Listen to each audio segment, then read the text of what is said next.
செவித்திறன் குறைபாடு உடைய மாணாக்கர்களுடன் சுதந்திர தின விழாவை கொண்டாடிய மாவட்ட ஆட்சியர்.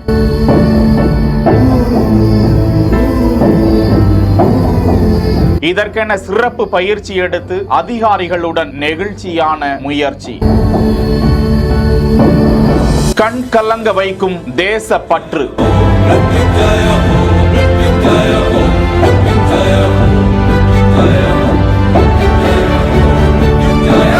ஹைதராபாத்தில் கரீம் நகரில் இருக்கக்கூடிய செவித்திறன் குறைபாடுடைய ஒரு பள்ளியில் மாவட்ட ஆட்சியர் பமிலா சத்மதி என்பவர்தான் இந்த முயற்சியில் ஈடுபட்டது குறித்த காணொளி வெளியிடப்பட்டிருக்கும் நிலையில் அந்த மாவட்ட ஆட்சியருக்கும் அவரோடு சிறப்பு பயிற்சி எடுத்து தேச பற்றுடன் செவித்திறன் குறைபாடுடைய மாற்றுத்திறனாளி மாணவ செல்வங்களுடன் தேச பற்றை வெளிப்படுத்திய அதிகாரிகளுக்கும் நன்றிகளும் பாராட்டுகளும் குவிந்து வருகின்றன.